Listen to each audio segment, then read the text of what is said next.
Hi guys, welcome back to our channel. അപ്പോൾ ഇന്ന് നമ്മൾ വന്നിരിക്കുന്നത് പുതിയ നേഴ്സസ് വേക്കൻസീസ് അപ്ഡേറ്റ് ആയിട്ടുണ്ട്. അതിന്റെ ഡീറ്റെയിൽസ് നിങ്ങളോട് ഷെയർ ചെയ്യാനാണ്. അപ്പോൾ 15 നമ്പേഴ്സ് ഓഫ് വേക്കൻസീസ് ആണ് ഇപ്പോൾ പുതിയതായിട്ട് അപ്ഡേറ്റ് ആയിരിക്കുന്നത്. അതും മിനിസ്ട്രിയുടെ അണ്ടറിലാണ് ഈ 15 നമ്പേഴ്സ് ഓഫ് വേക്കൻസി വന്നിരിക്കുന്നത്. അപ്പോൾ എത്രയും പെട്ടെന്ന് ഈ വേക്കൻസി അപ്ലൈ ചെയ്യുക. അപ്പോൾ അതിന്റെ ക്രൈറ്റീരിയ എന്താണെന്ന് വെച്ചാൽ നിങ്ങൾ നഴ്സിംഗ് ക്വാളിഫിക്കേഷൻ കംപ്ലീറ്റ് ആയിരിക്കണം, BSc ഓർ ചെയ്യണം. അത് കഴിഞ്ഞ് നിങ്ങൾക്ക് വേണ്ടത് IELTS OET ആയിരിക്കണം. അതുകൂടാതെ നിങ്ങൾക്ക് 2 years ഓഫ് എക്സ്പീരിയൻസ് വേണം. എനിക്കൊരു കാര്യം പറയാനുള്ളത്, കുറേ പേര് എനിക്ക് പേഴ്സണലി ആയാലും വീഡിയോയ്ക്ക് താഴെ മെസ്സേജ് അയക്കാറുണ്ട്, 1 year എക്സ്പീരിയൻസേ ഉള്ളൂ, അല്ലെന്നുണ്ടെങ്കിൽ 1.5 ആണുള്ളത്. അങ്ങനെയൊന്നും പറ്റില്ല. കാരണം 2 years എക്സ്പീരിയൻസ് അവർ ക്രൈറ്റീരിയ വെച്ചേക്കണം. ആ 2 years ഓഫ് എക്സ്പീരിയൻസ് മസ്റ്റാണ്.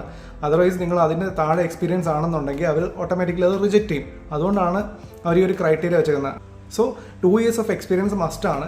അതുകൂടാതെ നിങ്ങൾ ഗുഡ് സ്റ്റാൻഡിങ് വെരിഫിക്കേഷൻ സർട്ടിഫിക്കറ്റും വേണം.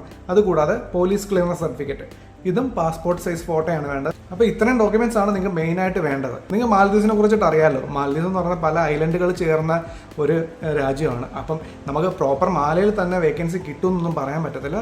ഐലൻഡുകളിലായിരിക്കും കിട്ടുന്നത്. ഇപ്പം നമ്മളെ മിനിസ്റ്റർ കണ്ടിൽ വന്നേക്കുന്നത് ഏത് ഐലൻഡാണോ വേക്കൻസി അതിനെ ബേസ് ചെയ്തായിരിക്കും നമുക്ക് ഓരോ പോസ്റ്റിംഗ് കിട്ടുന്നത്. സോ നിങ്ങൾക്ക് കൂടുതൽ എന്തെങ്കിലും ഡീറ്റെയിൽസ് അറിയാനുണ്ടെങ്കിൽ നിങ്ങൾ വീഡിയോയ്ക്ക് താഴെ കമൻറ്റ് ചെയ്യുക, ഞാൻ അതിന് റിപ്ലൈ ചെയ്യുന്നതായിരിക്കും. അപ്പം സമയം കളയണ്ട, പെട്ടെന്ന് തന്നെ അപ്ലൈ ചെയ്തോളൂ.